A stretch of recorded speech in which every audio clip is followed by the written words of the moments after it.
നമസ്കാരം. ഈ വാർത്ത ദിനത്തിലെ സമഗ്ര വാർത്തകളുമായി 1 PM ന്യൂസ് ആരംഭിക്കുകയാണ്. എല്ലാ പ്രേക്ഷകർക്കും 1 PM ന്യൂസിലേക്ക് സ്വാഗതം. ആദ്യ റിപ്പോർട്ടിലേക്കാണ്. ശബരിമല സ്വർണ്ണക്കൊള്ളയിൽ പ്രക്ഷുബ്ധമായി നിയമസഭ. സ്പീക്കറുടെ ഡയസിലേക്ക് പ്രതിപക്ഷാംഗം തള്ളിക്കയറിയതോടെ അസാധാരണ സംഭവങ്ങൾക്ക് നിയമസഭ വേദിയായി. വാച്ച് ആൻഡ് വാർഡും പ്രതിപക്ഷാംഗങ്ങളും തമ്മിൽ ഉന്തും തള്ളുമുണ്ടായി. നിയമസഭയിൽ കാണിക്കാൻ പാടില്ലാത്ത കോപ്രായങ്ങൾ പ്രതിപക്ഷം കാട്ടിയെന്ന് മുഖ്യമന്ത്രി പിണറായി വിജയൻ കുറ്റപ്പെടുത്തി. പ്രതിപക്ഷത്തെ പ്രകോപിപ്പിക്കാൻ ശ്രമം നടന്നുവെന്ന് പ്രതിപക്ഷ നേതാവ് VD സതീശൻ പറഞ്ഞു. 2015 ബജറ്റ് ദിവസം നടന്ന കോലാഹലങ്ങളോളം എത്തിയില്ലെങ്കിലും അസാധാരണമായ രംഗങ്ങൾക്കാണ് നിയമസഭ ഇന്ന് സാക്ഷ്യം വഹിച്ചത്. ശബരിമല സ്വർണ്ണക്കൊള്ള വിഷയം പ്രതിപക്ഷം ചോദ്യോത്തരവേളയിൽ ഉന്നയിച്ചതോടെയാണ് സഭ ശബ്ദായമാനമായ രംഗങ്ങൾക്ക് വഴിമാറിയത്. ഇനി പുതിയ പ്രതികളെ കുറിച്ചുള്ള അന്വേഷണം പോലും നടത്താതെ ഉള്ള പ്രതികൾക്ക് പുറത്തിറങ്ങാനുള്ള അവസരം ഉണ്ടാക്കി കൊടുത്തുള്ള അപകടകരമായ നിലയിലേക്ക് SIT അന്വേഷണത്തേക്ക് സാർ മുഖ്യമന്ത്രിയുടെ ഓഫീസിന്റെ സമ്മർദ്ദം കൊണ്ടാണ് സാർ SIT ഇങ്ങനെ ചെയ്യുന്നത്. സാർ അതുകൊണ്ട് ഞങ്ങൾ സമരം കടുപ്പിക്കാൻ തീരുമാനിച്ചു. ഇതിന് പിന്നാലെ പ്രതിപക്ഷം നടുത്തളത്തിലേക്ക് ഇറങ്ങി. ബാനറും പ്ലക്കാർഡുകളുമായി പ്രതിഷേധം കനത്തോടെ സഭ ബഹളത്തിലമർന്നു. വിഷയദാരിദ്ര്യമാണിവർ സ്പീക്കറുടെ മുഖം മറച്ചുകൊണ്ട് ഇങ്ങനെ ജനാധിപത്യ വിരുദ്ധമായ ബഹളം വെച്ചുകൊണ്ടിരിക്കുന്നത്. ബഹുമാനപ്പെട്ട ആരോഗ്യ വനിതാ ശിശു മന്ത്രി പൊതുമരാമത്ത് വകുപ്പ് മന്ത്രിക്ക് വേണ്ടി മിനിസ്റ്റർ ടേബിൾ ചെയ്താൽ മതി. പ്രതിപക്ഷത്തിന് വിഷയദാരിദ്ര്യമാണെന്നും കോടതികളിൽ നിന്നേറ്റ തിരിച്ചടിക്ക് സഭയിലാണോ മറുപടിയെന്നുമായിരുന്നു ഭരണപക്ഷത്തിന്റെ പ്രതിരോധം. പാർലമെന്റിൽ തൊഴിലുറപ്പ് നിയമത്തെ അട്ടിമറിച്ച് BBG റാംജി ബില്ല് പാസാക്കിയ ദിവസം അത് കഴിഞ്ഞ് നേരെ പ്രധാനമന്ത്രി മോദിയുടെ കൂടെ ചായ കുടിക്കാൻ പോയ പ്രിയങ്ക ഗാന്ധിയുടെ അനുയായികളാണ് പ്രതിപക്ഷത്തിന് മറുപടിയുമായി ഭരണപക്ഷങ്ങളും മുൻനിരയിലേക്ക് എത്തി. ഇതോടെ ഭരണപ്രതിപക്ഷങ്ങൾ നേർക്കുനേർ വന്നു. ബഹളം മൂർച്ഛിക്കുന്നതിനിടെ ആലുവ MLA അൻവർ സാദത്ത് സ്പീക്കറുടെ ഡയസിലേക്ക് ചാടിക്കടക്കാൻ ശ്രമിച്ചു. ഇതോടെ സ്പീക്കർ സഭ നിർത്തിവെച്ചു.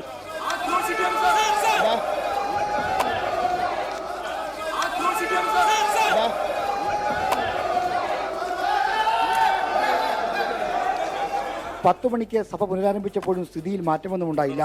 ഹൈക്കോടതി ഡിവിഷൻ ബെഞ്ച് വിധി പ്രതിപക്ഷത്തെ ഉദ്ദേശിച്ചാണെന്ന് സ്ഥാപിക്കാൻ ഭരണപക്ഷം ശ്രമിച്ചു. ഹൈക്കോടതി പ്രതിപക്ഷ മേധാവിനോട് ചോദിച്ചു, പബ്ലിക് ഇൻട്രസ്റ്റ് ആണോ പബ്ലിസിറ്റി ഇൻട്രസ്റ്റ് ആണോ? ഈ പബ്ലിസിറ്റി ഇൻട്രസ്റ്റിന്റെ നരേറ്റീവ് കേരളീയ സമൂഹം തിരിച്ചറിയും. ഇതിനിടയിൽ പ്രതിപക്ഷ ബാനർ വാച്ച് ആൻഡ് വാർഡ് പിടിച്ചെടുത്തു. ബാനറിന് വേണ്ടി പിരിവിൽ നടക്കുന്നതിനിടെ മാത്യു പുൽനാടൻ MLA മുൻവശത്തെ കൈവരി വഴി സ്പീക്കറുടെ ഡയസിൽ കയറി.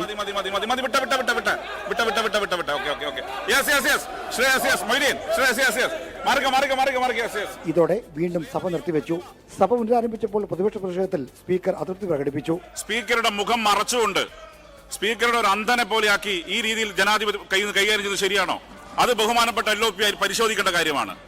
ഇവിടെ ജനാധിപത്യ രീതി എന്ന് പറയുമ്പോൾ ജനാധിപത്യ അവകാശം വെറും പ്രതിപക്ഷങ്ങൾക്ക് മാത്രമല്ല, സ്പീക്കർക്കുമുണ്ട്. അസാധാരണമായി ഒന്നും നടന്നില്ല എന്നായിരുന്നു പ്രതിപക്ഷ നിലപാട്. ശബരിമല വിഷയത്തിൽ പ്രതിഷേധം തുടരുമെന്നും അവർ വ്യക്തമാക്കി. വെള്ളിലിറങ്ങി പ്രതിഷേധിച്ച പ്രതിപക്ഷത്തിന്റെ ബാനർ പിടിച്ചു വാങ്ങി ഞങ്ങളെ പ്രകോപിപ്പിക്കാനാണ് ശ്രമിച്ചത്. അക്രമം ഉണ്ടാക്കാൻ വേണ്ടിയിട്ടാണ് ശ്രമിച്ചത്. ഞങ്ങളൊരു അക്രമം ഉണ്ടാക്കിയിട്ടില്ല. ഞങ്ങൾ ജനാധിപത്യപരമായ രീതിയിൽ തന്നെയാണ് സമരം നടത്തിയത്. കോടതിയിൽ തിരിച്ചടി നേരിട്ടതുകൊണ്ടാണ് പ്രതിപക്ഷം നിയമസഭ അലങ്കോലമാക്കിയതെന്ന് മുഖ്യമന്ത്രി വിമർശിച്ചു. നാട്ടിൽ ചെലവാകാത്ത കാര്യം, കോടതിയുടെ മുന്നിൽ ചെലവാകാത്ത കാര്യം, കോടതിയിൽ നിന്ന് ശക്തമായ അടി ഏറ്റപ്പോൾ ഇവിടെ വന്ന് ബഹളം വെച്ച് കാര്യങ്ങൾ നേടാനാണ് നോക്കിയത്. ശബരിമല സ്വർണ്ണക്കൊള്ള അന്വേഷണത്തിലെ വീഴ്ചയിൽ പ്രതിഷേധിച്ച് പ്രതിപക്ഷം സഭ ബഹിഷ്കരിച്ചു. പ്രതിപക്ഷമില്ലാതെയാണ് രണ്ടാം ദിവസത്തെ ബജറ്റ് ചർച്ചയും നടന്നത്. 24 തിരുവനന്തപുരം. ശബരിമല സ്വർണ്ണക്കൊള്ള കേസിൽ 3 പ്രതികൾക്ക് ജാമ്യം കിട്ടിയതാണ് നിയമസഭയിൽ കടുത്ത പ്രതിഷേധത്തിന് പ്രതിപക്ഷത്തെ പ്രേരിപ്പിച്ചത്. ഞെട്ടിപ്പിച്ച കൊള്ളയിൽ ശക്തമായ സമീപനം സ്വീകരിക്കണമെന്ന രാഷ്ട്രീയ സമ്മർദ്ദവും പ്രതിപക്ഷത്തെ അസാധാരണ നടപടികളിലേക്ക് നയിച്ചു.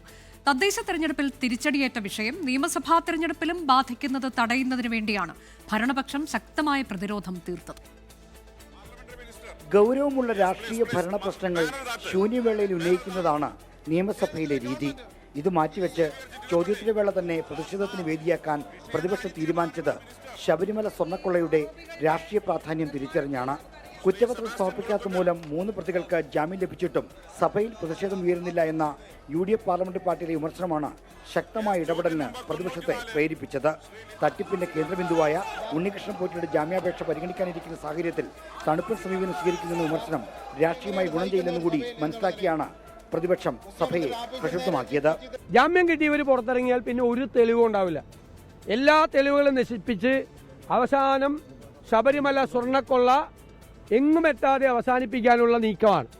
അതിനെതിരായിട്ടുള്ള അതിശക്തമായ പ്രതിഷേധമാണ്. തദ്ദേശ തെരഞ്ഞെടുപ്പിലെ അപ്രതീക്ഷിത തിരിച്ചടിയിൽ മുഖ്യ പങ്കുവഹിച്ച വിഷയത്തിൽ ഇനിയും പ്രതിരോധത്തിലേക്ക് പോകുന്നത് രാഷ്ട്രീയ നഷ്ടമുണ്ടാക്കുന്ന തിരിച്ചറിവിലാണ് ഭരണപക്ഷം ശബരിമല വിഷയത്തെ സമീപിക്കുന്നത്. ഈ സമ്മേളന കാലയളവ് മുതൽ ആക്രമണ ശൈലി സ്വീകരിച്ച ഭരണപക്ഷം സോണിയാഗാന്ധിക്കെതിരെ ആരോപണം ഉന്നയിക്കുകയും ചെയ്തു. ഹൈക്കോടതി മേൽനോട്ടത്തിൽ നടക്കുന്ന അന്വേഷണത്തിൽ സർക്കാരിനെ പഴിചാരേണ്ടെന്നാണ് ഭരണപക്ഷത്തിന്റെ വാദം. തെറ്റിദ്ധരിപ്പിക്കുന്ന ഊഹാപോഹങ്ങളായ അടിസ്ഥാനരഹിതമായിട്ടുള്ള റിപ്പോർട്ടുകൾ വഴി SITയുടെ ഈ ശരിയായ അന്വേഷണത്തെ സമ്മർദ്ദത്തിലാഴ്ത്താൻ ശ്രമിക്കുന്നു എന്ന് പറയുന്നത് ആരെക്കുറിച്ചാണ്? ആരാണ് നടത്തിക്കൊണ്ടിരിക്കുന്നത് ഈ സ്പെക്കുലേഷൻ, ഊഹാപോഹങ്ങൾ? ഒന്നുകിൽ ഒരു വിഭാഗം മാധ്യമങ്ങൾ, അല്ലെങ്കിൽ പ്രതിപക്ഷ നേതാവ്. ഇത് മാത്രമല്ലേ ഈ ഊഹാപോഹങ്ങൾ നടത്തിക്കൊണ്ടിരിക്കുന്നുള്ളൂ. നിയമസഭാ തെരഞ്ഞെടുപ്പിന് തൊട്ടുമുമ്പ് നടക്കുന്ന സഭാ സമ്മേളനം സ്വാഭാവികമായും രാഷ്ട്രീയ ഏറ്റുമുട്ടലിന് വേദിയാകും. എന്നാൽ പരിധിവിട്ട ഇടപെടലുകൾ നിയമസഭയുടെ അന്തസ്സിനെ തന്നെ ബാധിച്ചേക്കാം. 24 തിരുവനന്തപുരം. ശബരിമല സ്വർണ്ണക്കൊള്ളയിൽ ചോദ്യം ചെയ്യൽ നടപടികളുമായി എൻഫോഴ്സ്മെന്റ് ഡയറക്ടറേറ്റ്. SIT രജിസ്റ്റർ ചെയ്ത കേസിലെ രണ്ടാം പ്രതി B. മുരാരി ബാബു കൊച്ചിയിലെ ED ഓഫീസിൽ ഹാജരായി. വരും ദിവസങ്ങളിൽ കൂടുതൽ പേരെ ED ചോദ്യം ചെയ്തേക്കും. ECIR രജിസ്റ്റർ ചെയ്ത് 3 ആഴ്ച പിന്നിട്ടു.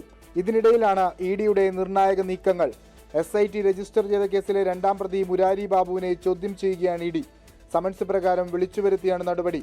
സ്വർണ്ണക്കൊള്ളയിൽ മുൻ അഡ്മിനിസ്ട്രേറ്റീവ് ഓഫീസറായ മുരാരി ബാബുവിന് നിർണായക പങ്കുണ്ടെന്നായിരുന്നു SIT കണ്ടെത്തൽ. സ്വർണ്ണക്കൊള്ളയുമായി ബന്ധപ്പെട്ട് നടന്നിട്ടുള്ള സാമ്പത്തിക ഇടപാടുകളാണ് ED അന്വേഷിക്കുന്നത്. കള്ളപ്പണം വെളുപ്പിക്കൽ നടന്നിട്ടുണ്ടെന്നാണ് പ്രാഥമിക നിഗമനം. കേസുമായി ബന്ധപ്പെട്ട് 21 ഇടങ്ങളിൽ ED നടത്തിയ റെയ്ഡിൽ നിർണായക രേഖകൾ പിടിച്ചെടുത്തിരുന്നു. SIT കേസിലെ പ്രതികളെല്ലാം EDക്ക് മുൻപിൽ ഹാജരാകും. ഉണ്ണികൃഷ്ണൻ പോറ്റിയും മുൻ ദേവസ്വം മന്ത്രി കടകംപള്ളി സുരേന്ദ്രനും തമ്മിലുള്ള സാമ്പത്തിക ഇടപാടുകളിലും ED അന്വേഷണം നടത്തുന്നുണ്ട്. UDF കൺവീനർ അടൂർ പ്രകാശും ഉണ്ണികൃഷ്ണൻ പോറ്റിയുമായുള്ള ബന്ധവും പരിശോധിക്കും. വിഷ്ണു സുരേഷ്, 24 കൊച്ചി. ശബരിമല സ്വർണ്ണക്കൊള്ളയിൽ തന്ത്രി കണ്ഠരര് രാജീവരുടെ ജാമ്യ ഹർജി വാദം കേൾക്കാനായി ഈ മാസം 9 മാറ്റി. SIT റിപ്പോർട്ട് തിങ്കളാഴ്ച കൊല്ലം വിജിലൻസ് കോടതിയിൽ സമർപ്പിക്കും. 2 കേസുകളിലും വിജിലൻസ് കോടതി ഒരുമിച്ച് വാദം കേൾക്കും. ഇതിനിടെ തിരുവനന്തപുരം മെഡിക്കൽ കോളേജ് ആശുപത്രിയിൽ ചികിത്സയിലായിരുന്ന പ്രതി തന്ത്രി കണ്ഠരര് രാജീവരെ ഡിസ്ചാർജ് ചെയ്തു. തിരുവനന്തപുരം സെൻട്രൽ ജയിലിലേക്ക് തന്ത്രിയെ മാറ്റി. നെഞ്ചുവേദനയെ തുടർന്ന് ആശുപത്രിയിൽ പ്രവേശിപ്പിച്ച തന്ത്രിയെ ഇന്നലെ ആൻജിയോഗ്രാമിന് വിധേയനാക്കിയിരുന്നു. രാഹുൽ മാങ്കൂട്ടത്തിൽ MLA അയോഗ്യനാക്കണമെന്നാവശ്യപ്പെട്ട് എത്തിക്സ് കമ്മിറ്റിക്ക് ലഭിച്ച പരാതിയെ എതിർത്ത് UDF. വിഷയം സഭയിൽ ചർച്ച ചെയ്യാനുള്ള അധികാരം എത്തിക്സ് കമ്മിറ്റിക്ക് ഇല്ലെന്നാണ് UDF നിലപാട്. ഇല്ലാത്ത അധികാരം എങ്ങനെ പ്രയോഗിക്കുമെന്ന് പ്രതിപക്ഷ നേതാവ് VD സതീശൻ ചോദിച്ചു. മുകേഷിന്റെ കാര്യത്തിൽ എന്തുകൊണ്ട് അത് ചെയ്തില്ലെന്നും VD സതീശൻ ചോദിച്ചു. അതായത് ഏതെങ്കിലും ഒരു കേസിൽ ഏത് MLA ആയിക്കോട്ടെ, ഇപ്പം എത്ര പേരുണ്ട് MLA കേസിൽ പ്രതികളായിട്ടുള്ളവർ ഇല്ലേ? മുകേഷ് MLA ഒരു റേപ്പ് കേസിൽ പ്രതിയല്ലേ? അല്ലേ? കേസിൽ പ്രതികളായിട്ടുള്ള MLA എത്തിക്സ് കമ്മിറ്റി കൂടി ഡിസ്ക്വാളിഫൈ ചെയ്യണം എന്ന് പറയുന്നതിനോട് ഞങ്ങൾക്ക് യോജിപ്പില്ല. അതിനുള്ള അധികാരം എത്തിക്സ് കമ്മിറ്റിക്കും ഇല്ല, നിയമസഭയ്ക്കും ഇല്ല, കോമ്പിറ്റൻസി ഇല്ല. അപ്പോൾ ഒരു ആവശ്യമില്ലാത്ത പ്രീസിഡൻസ് ഉണ്ടാക്കാൻ പാടില്ല.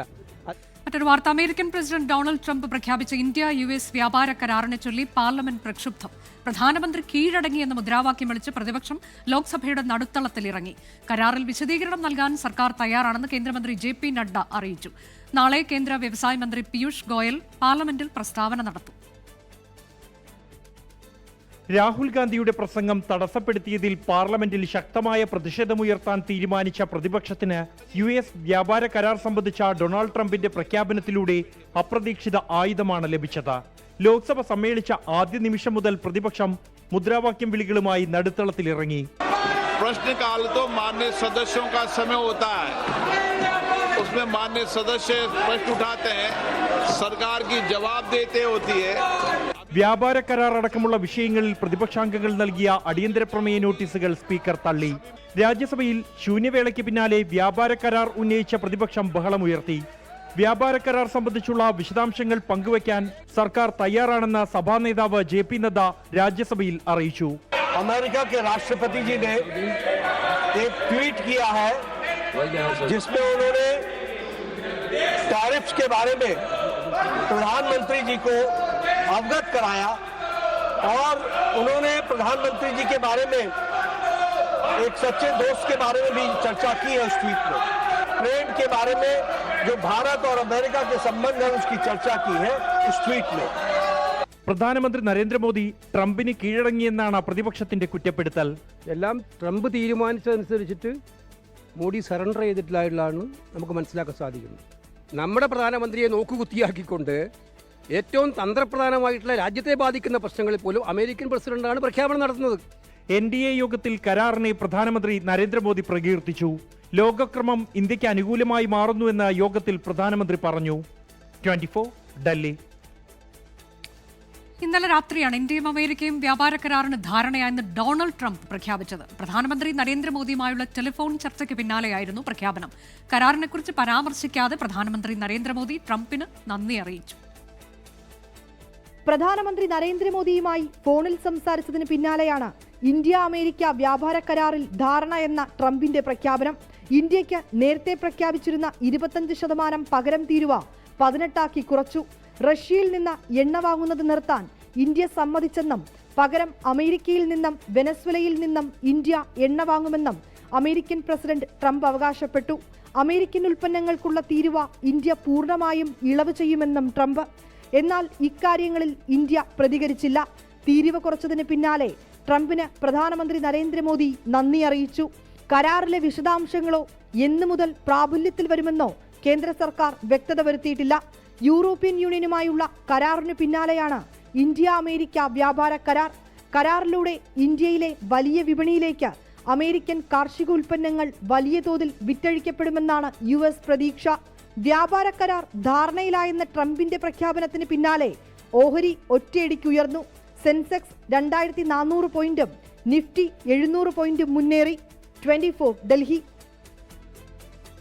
നിയമസഭാ തെരഞ്ഞെടുപ്പിലെ സ്ഥാനാർത്ഥി നിർണയത്തിനായി കോൺഗ്രസ് ഹൈക്കമാൻഡ് നിയോഗിച്ച സ്ക്രീനിംഗ് കമ്മിറ്റി ഇന്ന് കേരളത്തിലെത്തും. മധുസൂദൻ മിസ്ത്രി അധ്യക്ഷനായ സമിതി KPCC DCC നേതൃത്വവുമായി ചർച്ച നടത്തും. ഇതിനിടെ തെരഞ്ഞെടുപ്പിൽ മത്സരിക്കുമെന്ന അഭ്യൂഹങ്ങൾക്കിടെ മറിയ ഉമ്മൻ ഇന്ന് ഡൽഹിയിലെത്തി. ജില്ലകളിലെ സാധ്യതകൾ വിലയിരുത്തുന്നതിനാണ് സ്ക്രീനിംഗ് കമ്മിറ്റിയുടെ കൂടിക്കാഴ്ച.